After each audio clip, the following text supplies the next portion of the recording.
الحمد لله وعد المؤمنين خير الجزاء.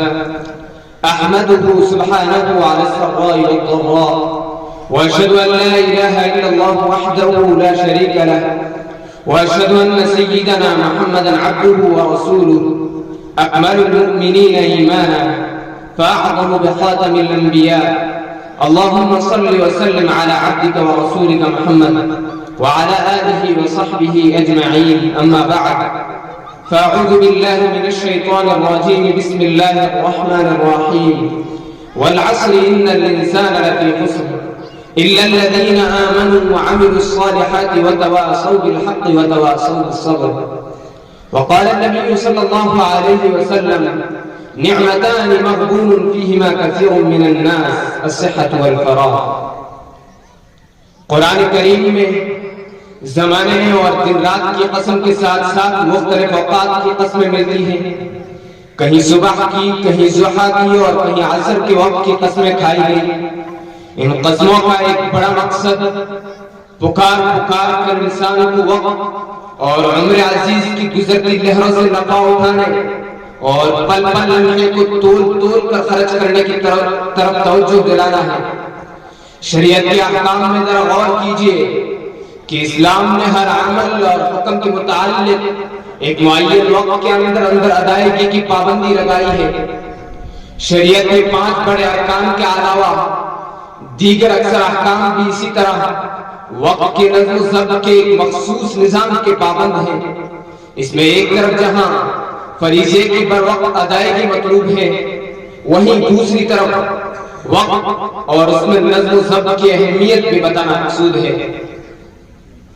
حضرات، وقت اللہ جل شانہ کی عظیم مگر ایسی عام نعمت ہے جو امیر و غریب، عالم و جاہل، چھوٹے بڑے سب کو یکساں ملی ہے. وقت کی مثال کڑکڑاتی دھوپ میں رکھی ہوئی برف کی اس سل سے دی گئی ہے جسے اگر فائدہ اٹھایا جائے تو ٹھیک ہے، ورنہ ہو تو بہرحال بگڑ ہی جاتی ہے. اس وقت مسلم معاشرہ مجموعی طور پر سیاہ وقت کی آفت کا شکار ہے.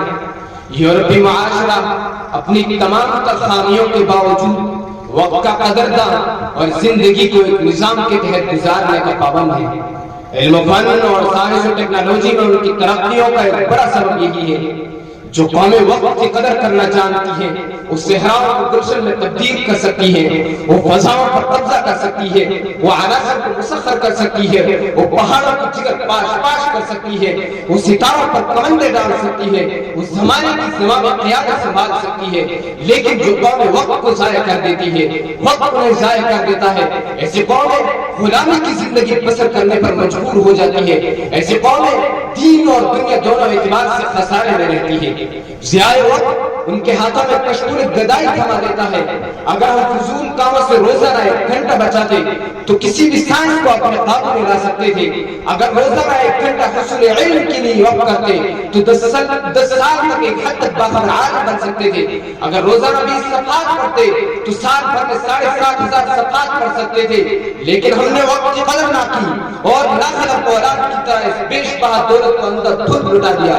چنانچہ اسے لٹاتے ہم خود لٹ گئے. ہماری جوانی لٹ گئی، ہماری صحت لٹ گئی، ہماری فراغت لٹ گئی، ہماری زندگی لٹ گئی. لمحات کی قدر نہ کرنے سے منٹوں کی قدر نہ کرنے سے گھنٹوں کی قدر نہ کرنے سے دنوں کی قدر نہ کرنے سے ہفتوں کی قدر نہ کرنے سے مہینوں کی قدر نہ کرنے سے سالوں کا ضائع کرنا ہمارے لیے آسان ہو گیا.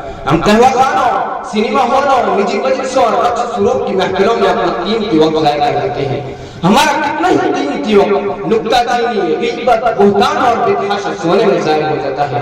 علم و فن اور سائنس اور ٹیکنالوجی، معاشیات اور تصویرات اور ایجادات میں ہم اقوام عالم سے پیچھے رہ گئے ہیں. ہماری اس پستی و اعتبار کی ایک بہت بڑی وجہ وقت کا ضیاع اور اس کا غلط استعمال ہے.